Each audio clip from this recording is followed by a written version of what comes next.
Oke, baiklah adik-adik, kita sudah menyepakati keyakinan kelas yang sudah kita buat. Berarti mulai hari ini keyakinan kelas yang sudah kita sepakati bersama-sama, saya harap kalian bisa menerapkan di kelas atau maupun di luar sekolah. Kenalkan, nama saya Baik dari kelas 9. Apakah menurutmu pembuatan keyakinan kelas penting untuk dilakukan? Ya, sangat penting. Mengapa pembuatan keyakinan kelas ini sangat penting? Karena pembuatan keyakinan kelas ini akan membuat kami menjadi pribadi yang menyenangkan. Perkenalkan, nama saya Mulia Rahmani. Saya kelas 9 3. Saya sangat senang dan saya sangat termotivasi dari keyakinan kelas yang kami buat tadi. Sangat penting karena untuk diikuti untuk seluruh siswa yang di kelas. Mengapa keyakinan kelas ini penting untuk dilakukan?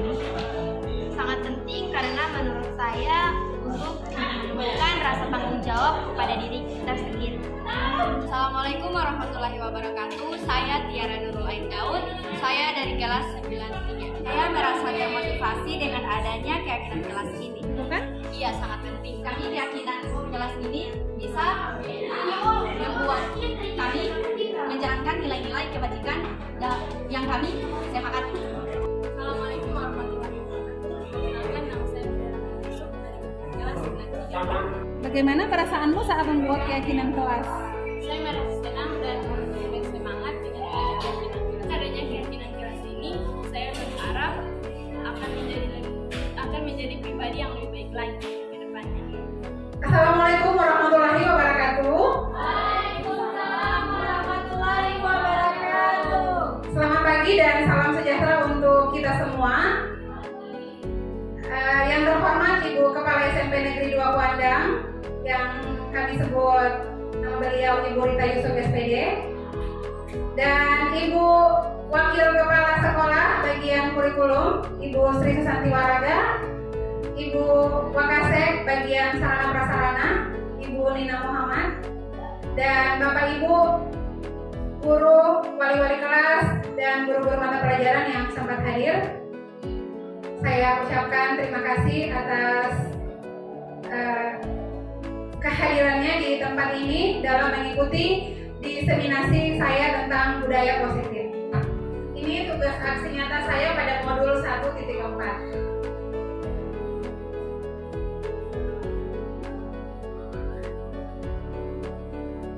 Iya, kita mulai dari apa itu budaya positif. Kira-kira Bapak Ibu, apa yang terlintas di benak Bapak Ibu atau di pikiran Bapak Ibu tentang budaya positif? Kira-kira ada yang sedikit terlintas atau terpikirkan tentang apa itu budaya positif? Kebiasaan yang positif. Ada lagi? Kebiasaan yang baik. Bagus, benar sekali Bapak Ibu. Jadi budaya positif itu adalah kebiasaan-kebiasaan positif yang kita akan lakukan di sekolah. Jadi terkait dengan budaya positif ini, budaya positif adalah kebiasaan yang bernilai positif yang di dalamnya mengandung kegiatan yang mampu menumbuhkan dan mengembangkan karakter murid. Jadi, kenapa ini budaya positif ini yang menjadi tugas saya untuk melakukan aksi nyata untuk menyebarkan pemahaman ini? Karena kita dituntut untuk bisa mengembangkan karakter murid di sekolah. Karena budaya positif ini merupakan salah satu cara kita untuk bisa menerapkan kebiasaan-kebiasaan positif yang bisa mengembangkan karakter murid. Seperti itu. Kedua, lalu seperti apa peran kita untuk membangun budaya positif di sekolah? Peran kita sebagai pendidik di sekolah itu seperti apa? Apakah hanya yang biasa-biasa saja atau bagaimana peran kita di sekolah? Nah, yang mau saya tanyakan, bagaimana peran kita di sekolah menurut Bapak Ibu? Ya, kita sebagai pendidik harus bisa aktif, bisa memberikan contoh yang baik atau menjadi teladan untuk murid-murid kita dalam menerapkan budaya positif di sekolah ini. Jadi, nah ini ya, seorang guru memiliki peran untuk membangun dan mewujudkan budaya positif. Ini artinya guru memiliki peran utama, peran sentral dalam mengembangkan karakter murid di sekolah. Nah, di sini budaya positif merupakan perwujudan dari nilai-nilai atau keyakinan universal yang diterapkan di sekolah. Keyakinan universal itu maksudnya di sini adalah keyakinan yang disepakati bersama-sama. Misalnya ada nilai-nilai kebajikan apa yang kita sepakati bersama, jadi nilai-nilai itu yang akan kita tumbuhkan di sekolah ini. Budaya positif ini, sebelum kita menjalankan budaya positif, kita harus memahami dulu, merubah pikiran kita dulu, bagaimana cara kita untuk bisa menerapkan budaya positif itu. Karena untuk merubah orang, merubah pemikiran, mengubah karakter itu akan sangat sulit jika kita tidak memahami bagaimana prinsip-prinsip dan cara-cara untuk bisa menerapkannya, untuk bisa menjalankannya. Jadi dalam budaya positif ini ada materi inti yang harus kita kuasai, yang harus kita pahamkan dulu pada diri kita sendiri, yaitu yang pertama dari yakni perubahan paradigma, kemudian ada disiplin positif, kemudian ada posisi kontrol guru, ada 5 kebutuhan dasar manusia, motivasi perilaku manusia, dan keyakinan kelas. Jadi aspek-aspek ini atau hal-hal ini yang harus kita ketahui dulu sebelum kita menjalankan atau menerapkan budaya positif di sekolah. Kita mulai dari yang pertama, dari perubahan paradigma.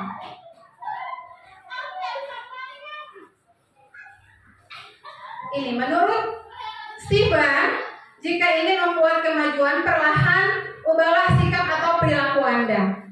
Tetapi jika ingin memperbaiki cara-cara utama kita, maka kita perlu merubah kerangka acuan kita. Dan ubahlah cara Anda melihat dunia, ubahlah cara Anda berpikir tentang manusia. Jadi intinya sebelum kita merubah orang, ya paradigma kita dulu yang harus dirubah. Bagaimana untuk kita bisa merubah orang lain, sementara kita sendiri masih melakukan hal yang sama. Jadi kita lakukan perubahan pada diri kita sendiri dulu, paradigma kita sebagai pendidik yang harus kita rubah. Nah, paradigma apa yang harus dirubah? Ini Bapak Ibu, bahwasanya ada kegiatan-kegiatan yang sering kita lakukan yang ternyata itu hanyalah sebuah ilusi. Ilusi bahwa guru itu mengontrol siswa. Dalam benak kita sebagai seorang pendidik, bahwa kita merasa diri kita bisa mengontrol siswa, kita bisa mengontrol orang lain. Namun sebenarnya tidak. Karena itu hanya sebuah ilusi. Kita murid memberikan izin kepada kita untuk bisa mengontrol mereka karena ada motivasi-motivasi eksternal. Mungkin mereka takut kepada kita, takut untuk diberikan hukuman, atau hanya ingin mendapatkan penghargaan, sehingga kita merasa bahwa kita bisa mengontrol mereka. Namun sebenarnya itu adalah ilusi.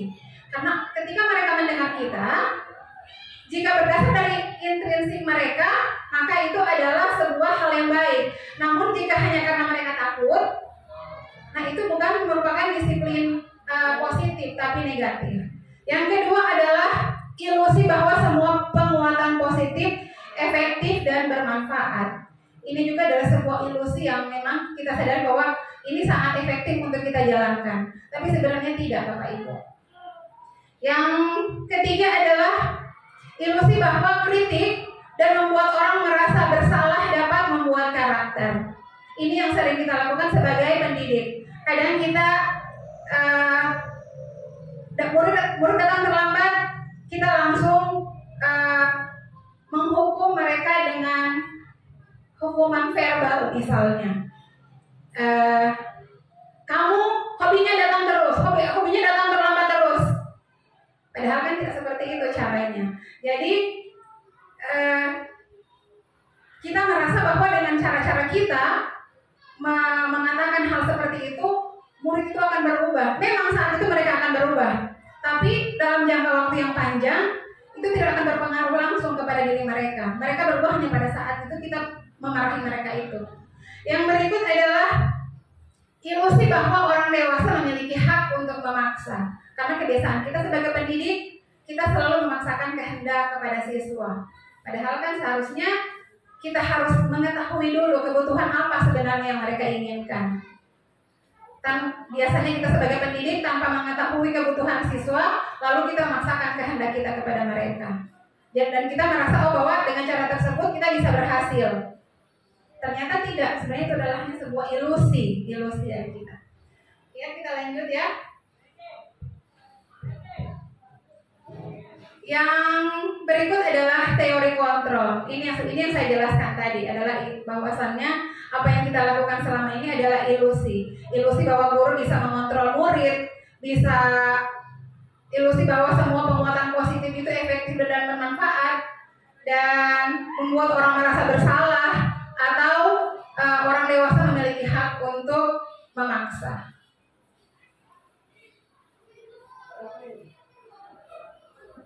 Ini kemarin sempat dijelaskan oleh Bapak Guntur bahwasanya kita sebagai seorang pendidik harus bisa menerapkan teori stimulus respon yang katanya teori behavioristik.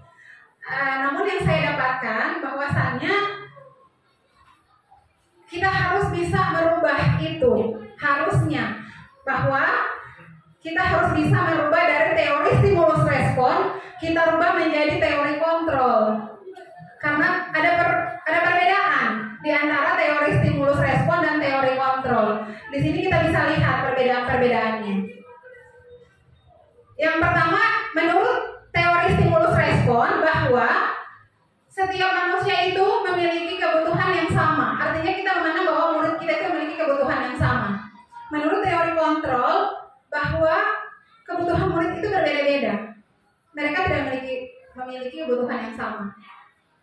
Kemudian yang kedua, semua orang melihat hal yang sama. Kita menganggap bahwa setiap siswa itu melihat sekelilingnya itu sama. Sementara menurut teori kontrol, setiap orang itu memiliki gambarannya yang berbeda-beda. Misalnya si A ingin seperti apa, si B ingin yang seperti apa. Jadi jelas tidak bisa menyamakan antara murid satu dengan yang lainnya. Yang berikut, kita di stimulus respon, kita mencoba mengubah orang agar berpandangan sama dengan kita. Kita memaksa orang lain agar bisa memiliki pandangan yang sama dengan kita. Sementara di teori kontrol, kita berusaha memahami bahwa pandangan kita terhadap orang itu berbeda-beda, terhadap sesuatu itu berbeda-beda. Kemudian perilaku buruk dilihat sebagai suatu kesalahan. Kebanyakan kita setiap murid melakukan perilaku buruk, kita langsung menyalahkan mereka. Sementara di teori kontrol bahwa ketika siswa melakukan perilaku buruk, mereka itu memiliki alasan tertentu. Misalnya siswa sedang melakukan bercanda dengan teman, membuli. Ketika kita periksa alasannya hanya bercanda, Pak. Mereka sebenarnya memiliki kebutuhan, ada satu kebutuhan yang tidak terpenuhi, yaitu kebutuhan akan rasa senang, sehingga mereka misalnya membuli orang yang membuat mereka merasa terhibur, merasa tertawa ketika melakukan bully kepada temannya, seperti itu. Kemudian menurut stimulus respon, orang lain bisa mengontrol saya, dan menurut teori kontrol hanya saya atau hanya kita sendiri yang bisa mengontrol diri kita. Kemudian pemaksaan ada pada saat bujukan gagal. Menurut teori kontrol, kolaborasi dan konsensus menciptakan pilihan-pilihan yang baru.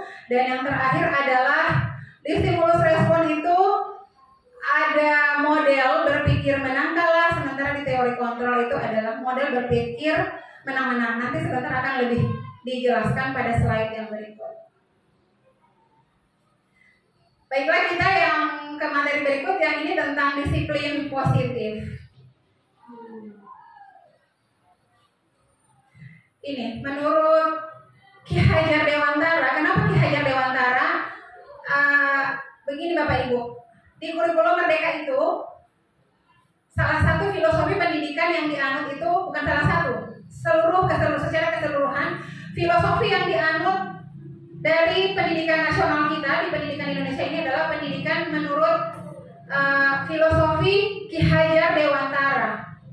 Itu saya dapatkan pada modul 1.1 saya, bahwa kita sebagai seorang pendidik bagaimana kita bisa melakukan pendidikan yang menuntun, pendidikan yang bahwasannya kodrat anak itu bermain. Jadi ketika anak bermain, kita jangan larang tapi kita arahkan. Seperti itu, misalnya kita dengan menciptakan pembelajaran dengan ada games, dengan ada permainan. Jadi menurut Ki Hajar Dewantara, untuk menciptakan siswa yang merdeka, syarat utamanya harus mempunyai disiplin yang kuat, yaitu disiplin diri yang berasal dari motivasi internal. Artinya motivasi yang dibangun oleh anak itu bukan berdasarkan paksaan kita. Ketika siswa kita melarang siswa datang terlambat, berarti besoknya mereka tidak terlambat, misalnya karena ada hukuman. Kalau terlambat besok kamu berdiri di lapangan atau kamu membersihkan halaman sekolah, berarti masih ada motivasi eksternal, belum berdasar dari intrinsik mereka. Berikut, guru harus bisa menanamkan motivasi kepada semua siswa agar mereka menjadi orang yang mereka inginkan dengan menghargai diri sendiri dengan nilai-nilai yang mereka percaya. Dan tujuannya di sini yaitu untuk menciptakan anak-anak yang memiliki disiplin diri sehingga mereka bisa berperilaku dan mengacu pada nilai-nilai kebajikan yang dimiliki, yaitu dengan motivasi intrinsik dan bukan ekstrinsik.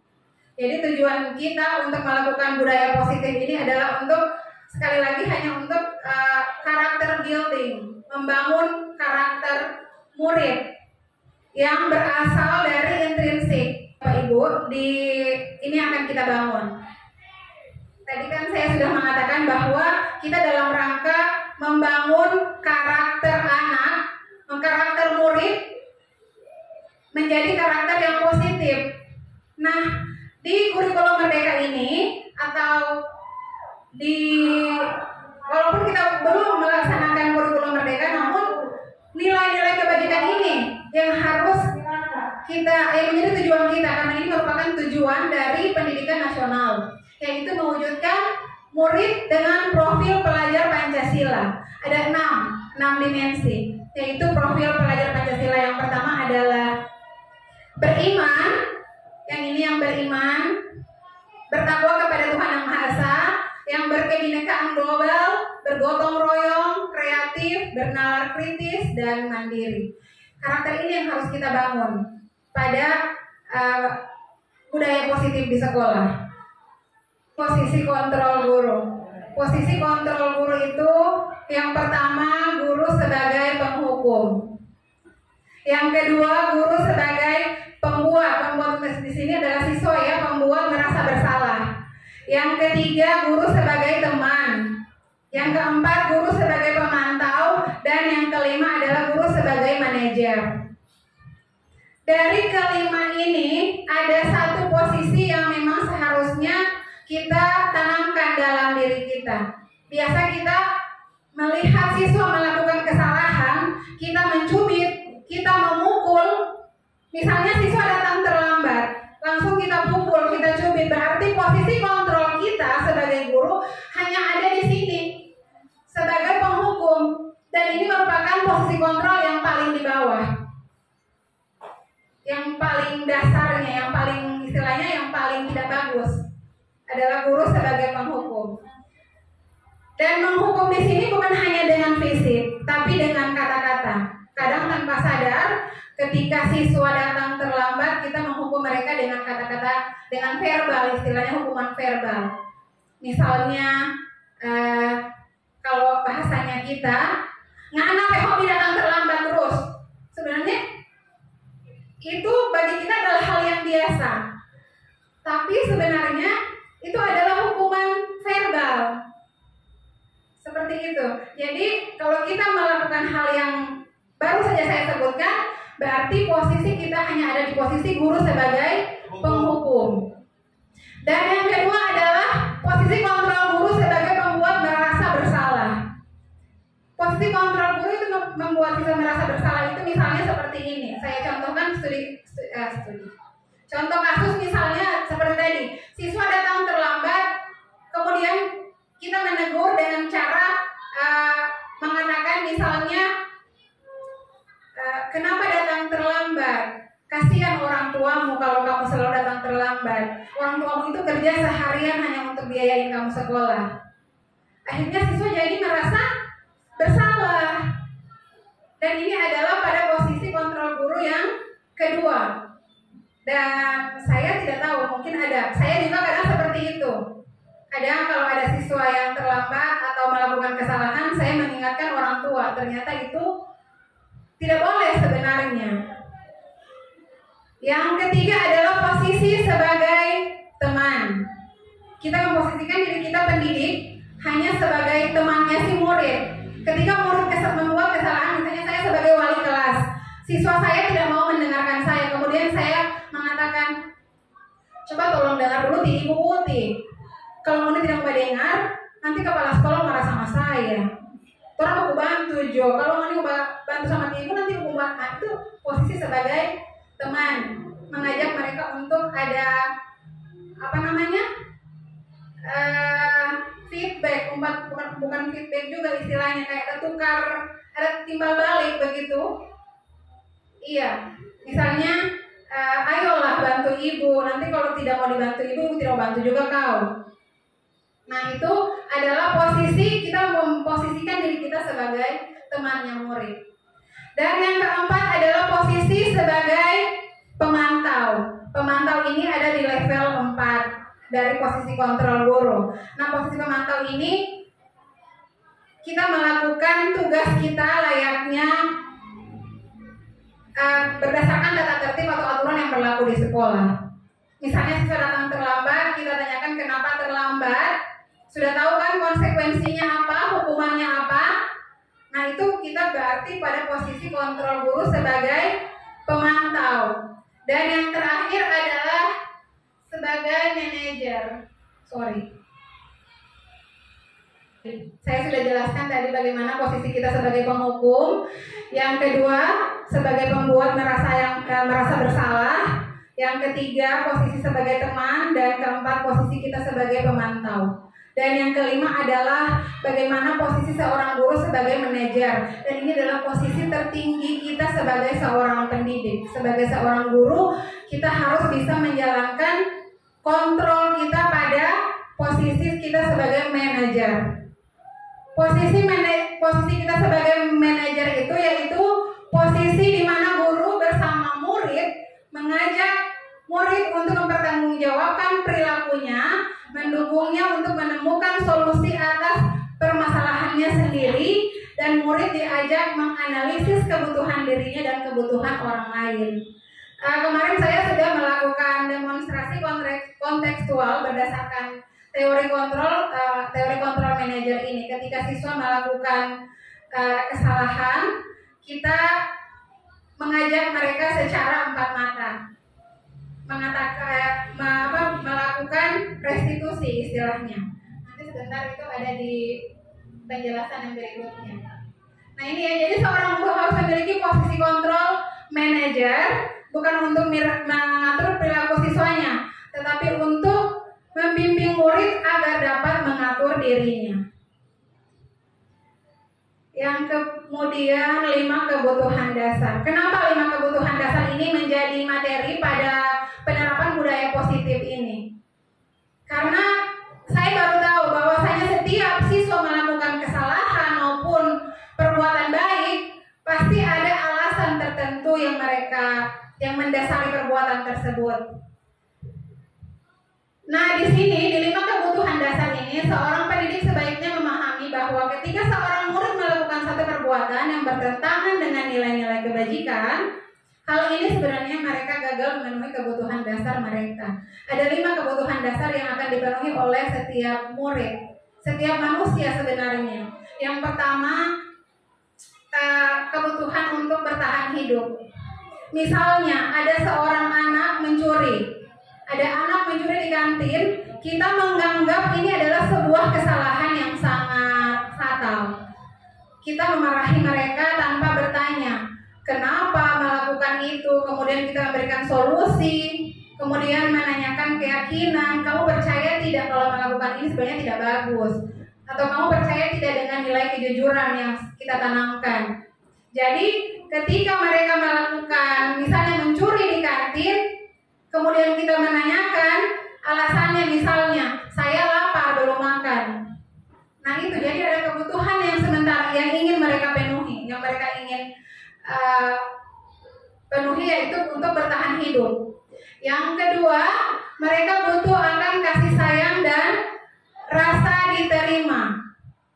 Yang ketiga, penguasaan. Yang keempat, kesenangan. Dan yang kelimanya, kebebasan. Nah ini ya, bagaimana contoh misalnya dalam kasus ya, misalnya kadang kita melihat anak-anak yang suka melakukan nakal, minta perhatian sama teman. Mereka itu sebenarnya anak-anak yang kebutuhan dasarnya tidak terpenuhi. Kebutuhan dasar yang mana? Yaitu kebutuhan dasar ini kurang kasih sayang, tidak terterima di keluarganya, sehingga mereka melakukan kenakalan di kelas ataupun di sekolah supaya mendapat perhatian dari guru, dan bisa mereka berharap dengan perhatian itu mereka bisa beroleh kasih sayang. Sebenarnya seperti itu. Yang berikutnya, keyakinan kelas. Yang berikut adalah materi tentang keyakinan kelas. Kemarin teman-teman melihat saya membuat atau melakukan keyakinan kelas di kelas 93. Keyakinan kelas itu, kenapa harus keyakinan kelas? Keyakinan kelas ini merupakan nilai-nilai kebajikan atau prinsip-prinsip yang disepakati secara universal. Orang akan lebih bersemangat atau tergerak untuk melaksanakan keyakinannya daripada hanya mengikuti aturan. Istilahnya begini, ketika kita masuk untuk pertama kalinya, biasanya kita membuat peraturan kelas. Saya mau tanyakan dulu untuk kepada wali-wali kelas, kira-kira pada awal-awal pembelajaran Bapak Ibu wali kelas melakukan kesepakatan peraturan kelas? Ya. Terdiri dari beberapa tata tertib atau peraturan yang harus dipatuhi oleh siswa, oleh murid. Maksud saya, ketika peraturan kelasnya itu dibuat sendiri, atau peraturan kelas yang dari sekolah yang memang sudah dibuat sekolah, atau peraturan yang disepakati murid. Oh, disepakati oleh murid. Berarti kita buat peraturan kelasnya tersendiri dari peraturan sekolah. Jadi seperti itulah keyakinan kelas. Hanya namanya saja mungkin berubah. Kalau yang biasa kita lakukan adalah peraturan, kalau yang saya bikin kemarin adalah keyakinan kelas. Namun memang ada sedikit perbedaan antara peraturan kelas dan keyakinan kelas. Biasanya kalau di peraturan kelas, kira-kira yang bisa memberikan contoh sama saya bagaimana peraturan kelas yang sudah dibuat? Misalnya, dilarang menggunakan sepatu di dalam kelas untuk menjaga kelasnya tetap bersih. Iya, berarti itu nilai kebajikan yang ingin diangkat adalah kebersihan, menjaga kebersihan. Jadi saya rasa Bapak Ibu yang wali-wali kelas sudah melakukan peraturan kelas, namun kalau di keyakinan kelas ini tidak harus sama persis. Biasa kalau peraturan itu kalimatnya panjang-panjang. Kalau di peraturan kelas itu paling banyaknya 7, so paling banyak sekali itu. Biasanya ya 3 atau 5. Jadi keyakinan kelas yang dibuat itu adalah kesepakatan bersama antara siswa dan murid. Jangan hanya dibuat oleh guru sendiri tanpa melibatkan murid, karena tujuan kita di sini adalah pendidikan yang berdasarkan kebutuhan si anak, si murid. Jadi kita membuat keyakinan kelas berdasarkan kesepakatan kita dengan murid. Kemudian jika terjadi pelanggaran dari keyakinan kelas yang sudah sudah dibuat, guru yang baik akan memilih restitusi untuk menyelesaikan masalahnya, masalah siswanya, agar bisa menciptakan identitas sukses bagi siswanya. Jadi kalau nanti sebentar saya jelaskan seperti apa itu restitusi. Biasanya kita kalau ada murid melakukan kesalahan, kita memberikan hukuman kepada siswa.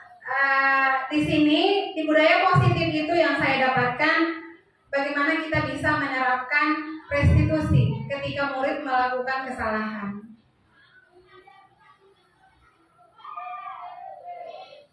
Ini ya, lanjut. Mengapa namanya keyakinan kelas? Mengapa bukan peraturan kelas saja?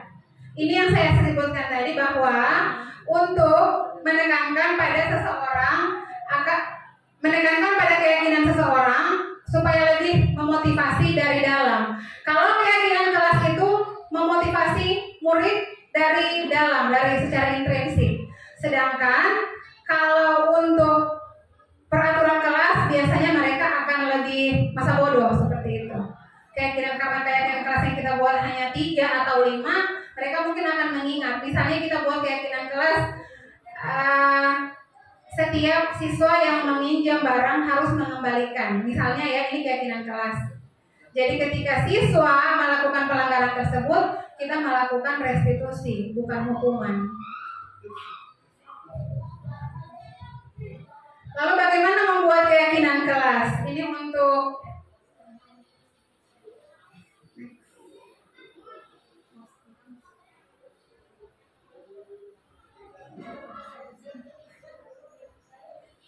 ini contoh keyakinan kelas 7 atau untuk anak SMP.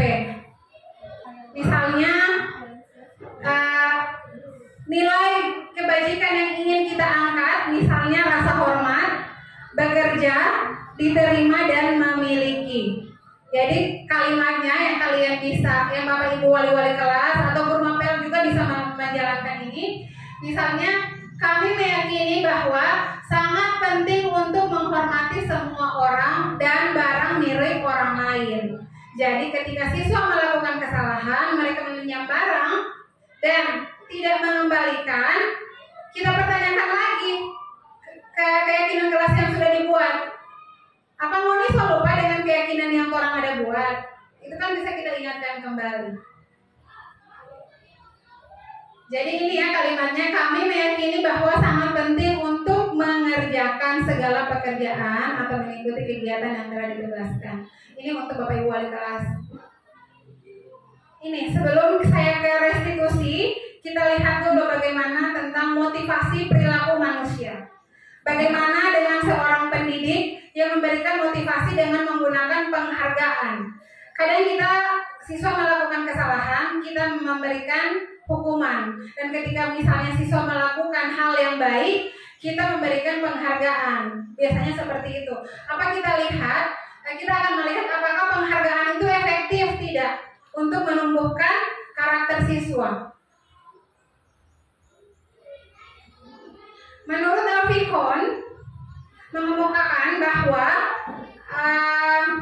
baik penghargaan maupun hukuman adalah cara-cara mengontrol perilaku manusia yang menghancurkan potensi untuk pembelajaran yang sesungguhnya. Jadi sebenarnya ketika kita melakukan hukuman, memberikan hukuman atau melakukan penghargaan, itu sebenarnya menghancurkan potensi. Karena berarti mereka berubah itu bukan berdasarkan dari dalam diri mereka. Mereka misalnya yang satu melakukan hanya karena takut dihukum, yang satu melakukannya karena ingin mendapatkan penghargaan, ingin dipuji. Seperti itu. Jadi yang kita akan tumbuhkan adalah bagaimana menanamkan, mengubah karakter anak menjadi lebih baik dengan menumbuhkan motivasi intrinsiknya. Alfikon juga menyatakan bahwa memberikan penghargaan nilainya sama dengan menghukum seseorang. Kenapa bisa sama? Nanti kita lihat kenapa bisa sama. Itu memberikan penghargaan itu potensi untuk menghancurkan karakter murid itu sama dengan memberikan hukuman. Karena ini alasannya menurut teorinya dari Alfikon bahwa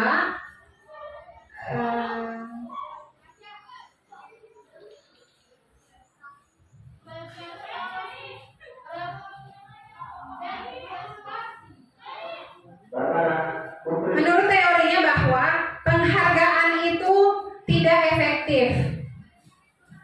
Kenapa tidak efektif? Karena ini bisa dilihat ini alasannya. Kenapa penghargaan itu tidak efektif? Karena ini suatu penghargaan adalah suatu peristiwa yang diinginkan.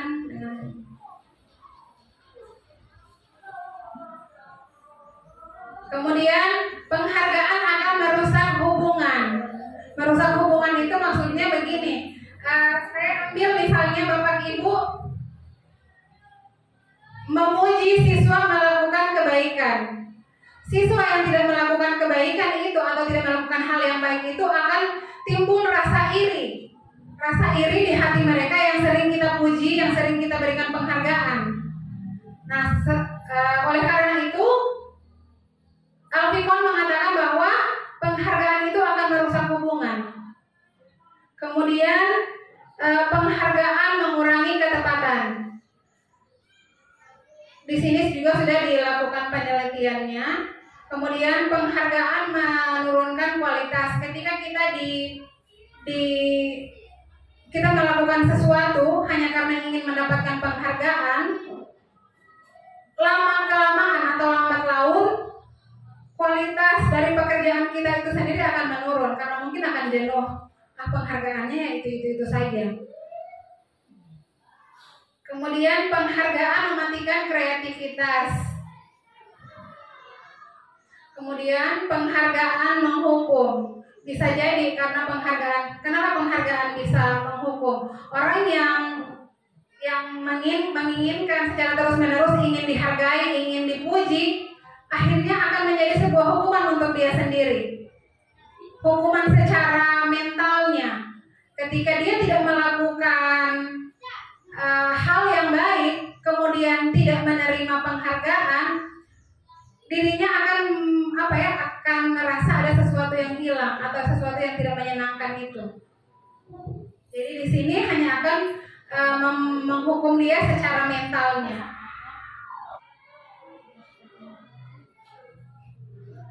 Jadi seperti yang saya ambil. Nah, jadi seperti yang saya katakan tadi bahwa guru yang memiliki kontrol atau memiliki perannya sebagai manajer, dia akan melakukan restitusi ketika anak melakukan kesalahan. Bagaimana itu restitusi? Segitiga restitusi itu seperti ini ya, ketika anak melakukan kesalahan, tindakan-tindakan ini yang akan kita ambil. Yang pertama kita stabilkan dulu identitasnya. Identitas anak itu kita stabilkan. Ketika anak melakukan, misalnya mereka berkelahi di kelas, ada sesuatu yang mereka rasakan itu tidak baik-baik saja seperti itu. Mereka merasakan sesuatu hal yang tidak baik-baik saja ketika kita menghukum mereka langsung di depan teman-temannya. Jadi untuk menstabilkan identitas mereka, ajak mereka ke suatu tempat, ke ruangan yang mana yang tidak ada siapa. Misalnya berkelahi 2 orang, jadi melakukan restitusinya jangan langsung pada 2 orang murid, dilakukannya pada secara bergilir satu-satu. Karena kita ingin melakukan pendekatan secara persuasif. Misalnya di sini ketika kita mengajak anak, kalau saya kemarin melakukan demonstrasi kontekstualnya, saya ajak ke perpustakaan yang mana hanya ada saya dengan dia. Saya stabilkan emosinya. Kita dengan mengatakan bahwa setiap orang itu pasti melakukan kesalahan. Itu adalah yang pertama. Kita stabilkan dulu identitas. Yang kedua, validasi tindakan yang salah. Misalnya kita mengatakan bahwa kamu tentu memiliki alasan kenapa melakukan ini. Kita tanya itu sama siswa. Dan yang ketiga, keyakinan kelas apa yang kita sepakati. Jadi misalnya Ibu Rini DP perwalian atau walinya di kelasnya melakukan kesalahan, jangan langsung dipukul. Misalnya begini, kalau yang terjadi sekarang di sekolah kita adalah kita melihat ketika anak melakukan kesalahan, kita langsung menghukum secara verbal atau menghukum secara fisik. Dan ini yang menjadi pertanyaan saya kepada fasilitator saya, dan saya rasa itu efektif dibanding saya harus melakukan restitusi. Saya mengatakan bahwa ketika saya akan melakukan restitusi malah hanya akan menambah-nambah urusan saya. Tapi ketika saya melakukan hukuman, siswa itu langsung badengar, saya bilang saat itu. Kemudian dijawab bahwa memang dia saat itu badengar karena mungkin takut. Tapi secara jangka panjangnya itu tidak akan bisa merubah perilaku dan membangun karakter baik sama murid. Jadi yang untuk membangun karakter baiknya ya dengan cara melakukan segitiga restitusi ini. Kita ajak baik-baik anaknya ke suatu tempat, kita stabilkan identitasnya, kemudian kita memvalidasi tindakannya, dan yang terakhir kita menanyakan keyakinan apa yang dia percaya. Jadi keyakinan kelas yang sudah kita sepakati, kita gali kembali. Oh, di semester awal kemarin kan kita sudah buat keyakinan kelas bahwa kalian akan saling menghargai. Itu yang ditanyakan kembali. Ini terakhir, jadi refleksi dari saya bahwa tunggu sebelum kesini.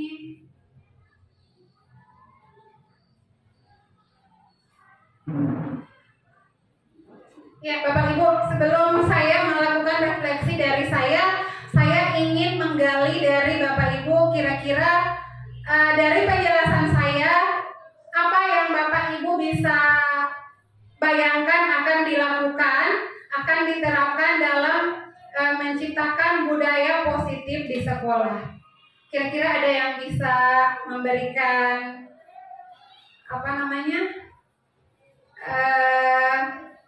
pikirannya, sumbangan pikirannya untuk bisa melakukan refleksi pada materi ini. Baik, Bapak Ibu, ada yang bisa?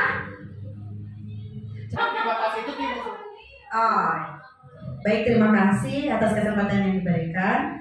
Menarik sekali apa yang disampaikan tadi oleh pemateri. Di sini kita membahas tentang budaya positif di sekolah.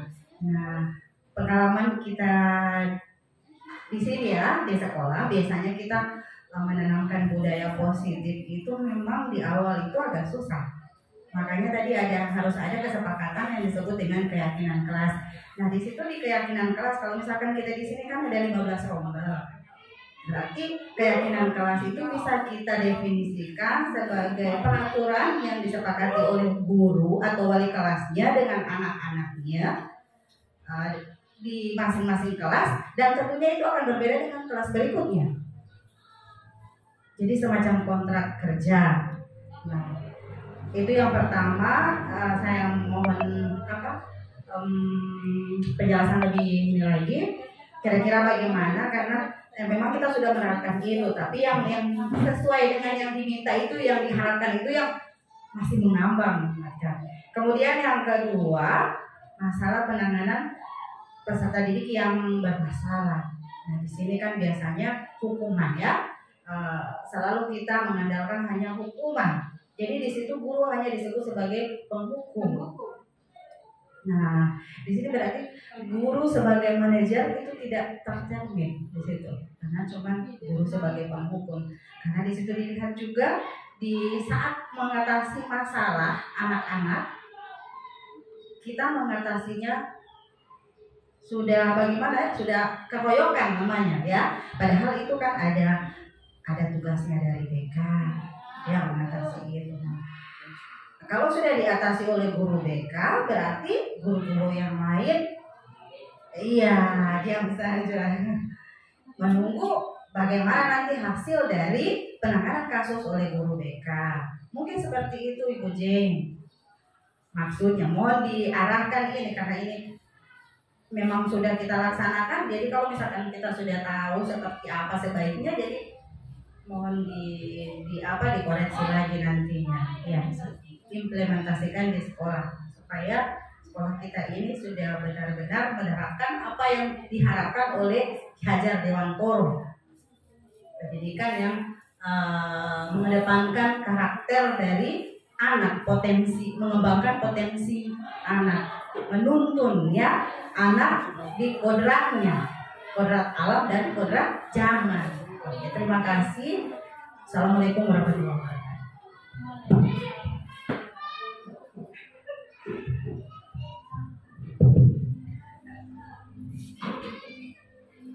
Ya, baik Bapak Ibu, saya jawab sedikit apa yang sudah dipertanyakan oleh Ibu Wakasek tadi tentang nantinya bagaimana kalau misalnya keyakinan kelasnya pasti akan berbeda-beda setiap kelas.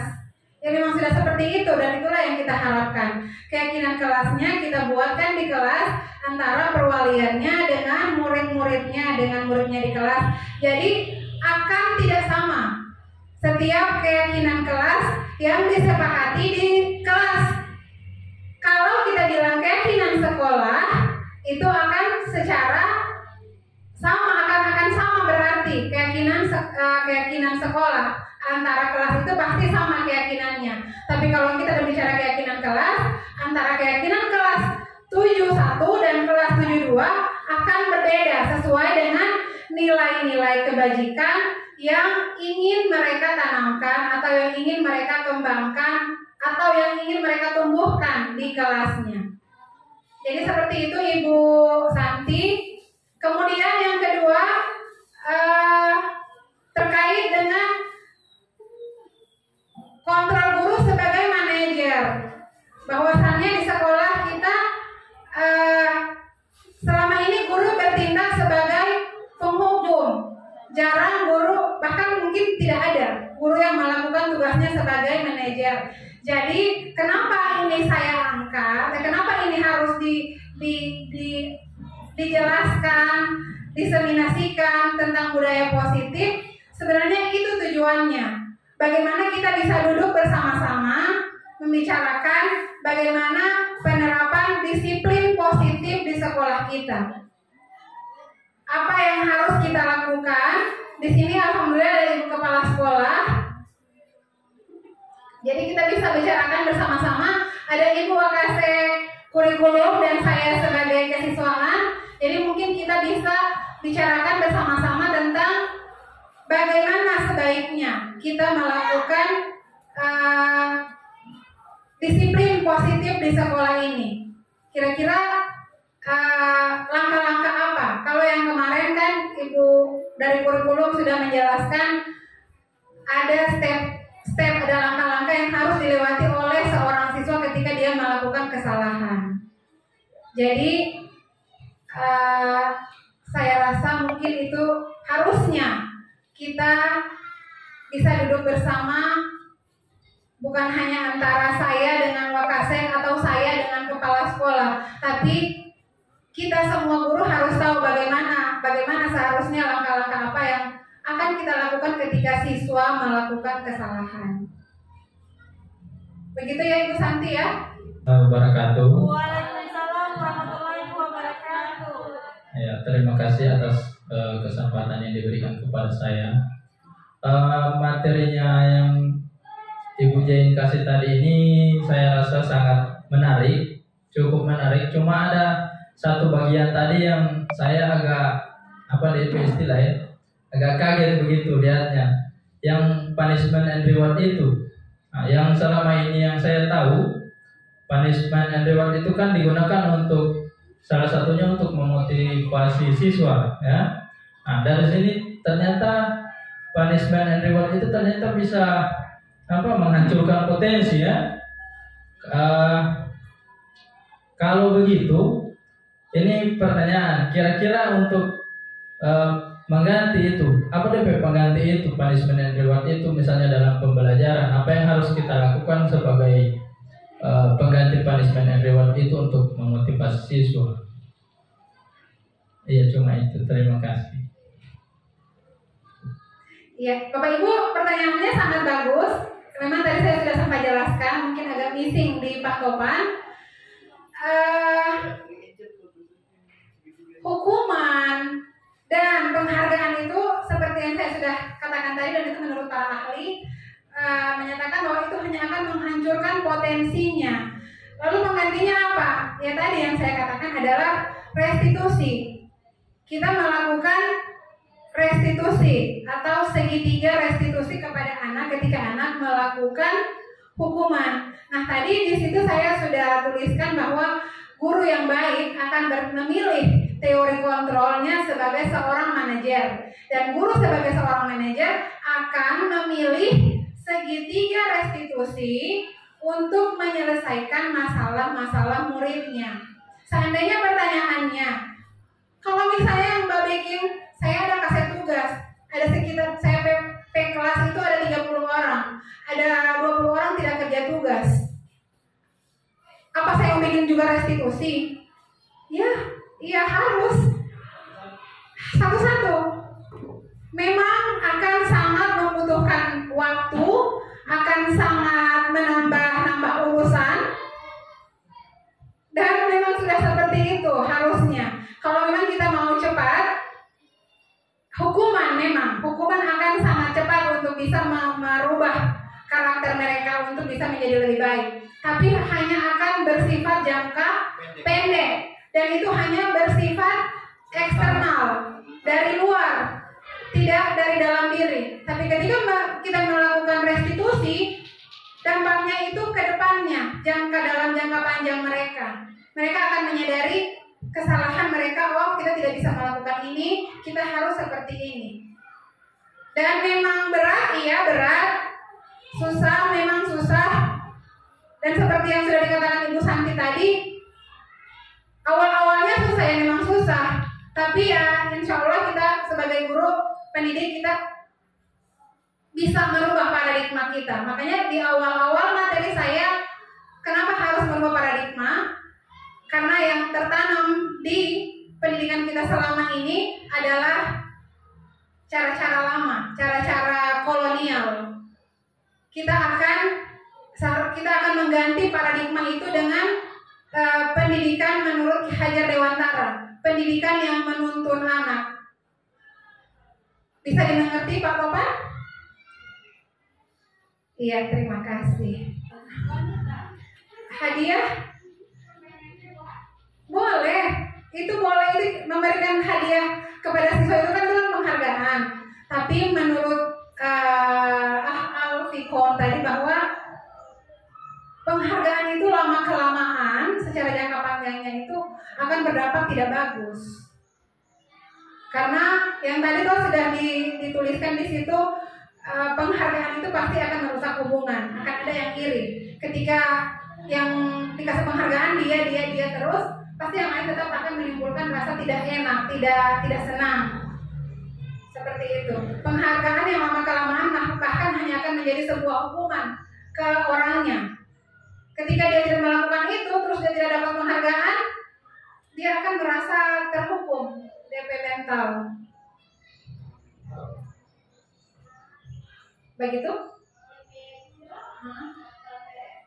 Pemberian penghargaan, award apa?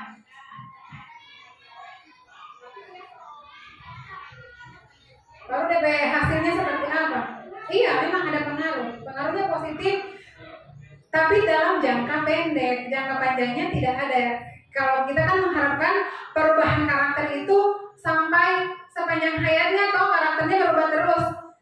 Misalnya begini, kita mengharapkan kita berhasil memotivasi siswa dengan memberikan penghargaan.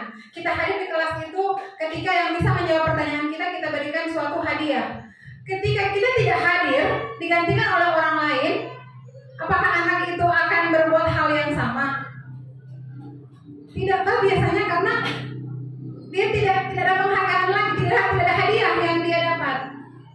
Jadi seperti itu, bisa jadi dia hanya melakukan itu karena ingin mendapatkan hadiah. Jadi ketika misalnya si ibu yang kasih hadiah itu berhalangan hadir, digantikan dengan guru yang tidak memberikan hadiah, dia tidak lagi melakukan hal yang sama dengan yang seperti dia lakukan di awalnya. Karena itu hanya merupakan motivasi eksternal, tidak dari dalam diri. Berubah memang, tapi hanya dalam jangka pendek. Ya, oke, baiklah Bapak Ibu. Ini yang terakhir sebelum kita tutup, kita melakukan refleksi dulu. Sebelum saya memberikan refleksi dari saya memohon kesediaan dan Bapak Ibu untuk bisa memberikan refleksi dari diseminasi pada kali ini.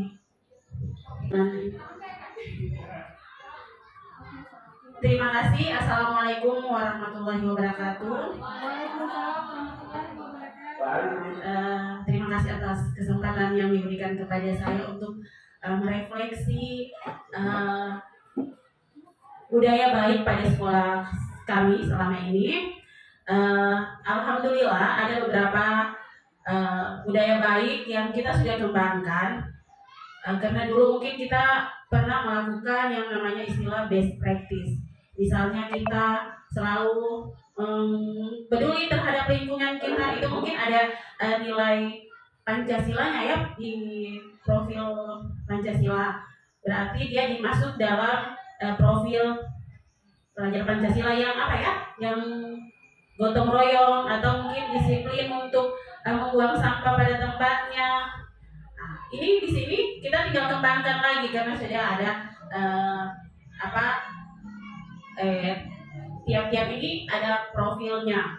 Kita tinggal kembangkan. Mungkin kita lebih kembangkan lagi bagaimana siswa itu bisa menjadi siswa yang berbineka tunggal ika. Karena sekarang itu untuk rasis itu sedang dalam ini sekali ya. Misalnya mensuku-sukukan atau tidak mau berteman dan membeda-bedakan berdasarkan sukunya saja atau rasnya saja. Nah, itu yang mungkin kita akan kembangkan lebih lanjut.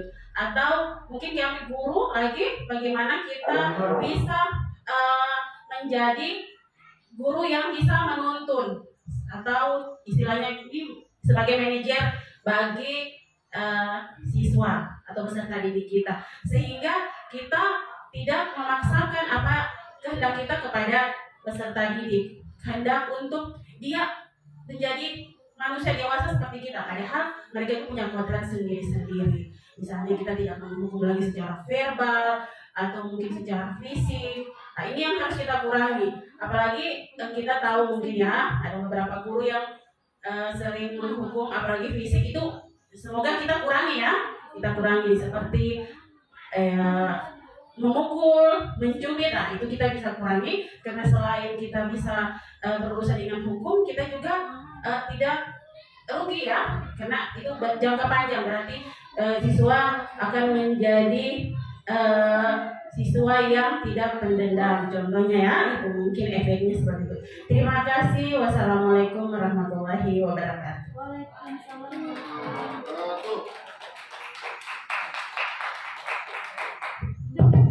Ya, jadi terima kasih Bu Anita atas refleksinya pada kesempatan kali ini. Jadi Bapak Ibu, semoga kita bisa lebih mengembangkan budaya positif di sekolah yang sebenarnya memang sudah kita lakukan. Budaya 5S misalnya, senyum, sapa, salam, itu adalah budaya positif. Budaya kita untuk bisa melaksanakan ibadah sholat duha, sholat zuhur bersama, ini juga budaya positif. Penumbuhan karakter lewat literasi, membaca kisah-kisah teladan, itu juga merupakan budaya positif. Jadi semoga kita bisa lebih banyak membuat program-program. Ya, di sini ada bisik-bisik, katanya kita sering melakukan Jumat berbagi, dan ini merupakan budaya yang sangat positif, di mana dengan Jumat berbagi kita bisa membantu murid-murid kita yang ekonominya mungkin agak di bawah untuk bisa berbagi bersama. Karena yang kita kumpul dari Jumat berbagi itu kita kembalikan lagi kepada mereka, siswa-siswa yang kurang mampu. Mereka bisa, sehingga mereka bisa melaksanakan atau bisa pergi ke sekolah dengan baik tanpa merasa ada kekurangan seperti itu. Jadi semoga kita bisa lebih mengembangkan dan tetap konsisten Intinya itu, kita bisa mengembangkan dan tetap konsisten dalam menumbuhkan budaya atau kebiasaan-kebiasaan yang positif di sekolah kita. Baiklah, dan terakhir refleksi dari saya.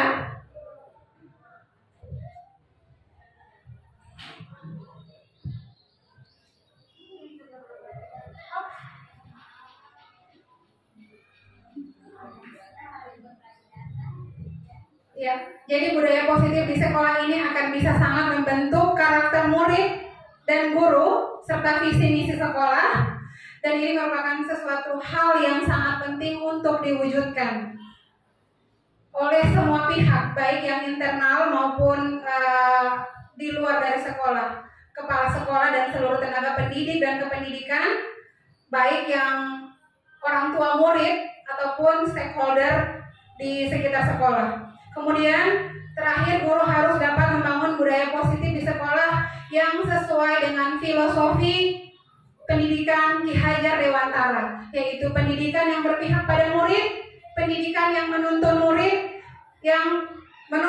sesuai dengan kodrat alam dan kodrat zamannya. Kemudian bagaimana memprosesnya? Tentunya seorang guru harus memiliki 5 nilai guru, 5 nilai guru ya, tidak perlu pakai guru penggerak, yaitu yang berpihak pada murid, mandiri, reflektif, kolaboratif, dan mandiri. Bukan hanya seorang guru penggerak yang harus memiliki nilai ini, tapi semua guru sebaiknya kita memiliki nilai-nilai ini. Berpihak pada murid, kita sebagai pendidik harus mandiri, harus reflektif, tahu berkolaborasi, dan kemudian mandiri. Dan terakhir, untuk mewujudkan budaya positif di sekolah, guru harus memiliki visi dalam membuat prakarsa perubahan, karena visi guru ini akan menjadi visi sekolah dalam mewujudkan dan menumbuhkan dan berkembangnya budaya positif di sekolah.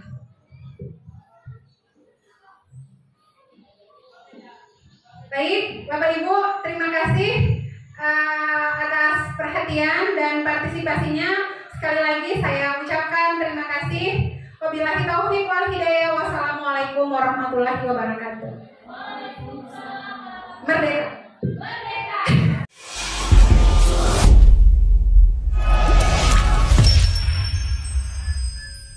Terima kasih telah menonton. Guru Bergerak Indonesia Maju. Salam dan bahagia.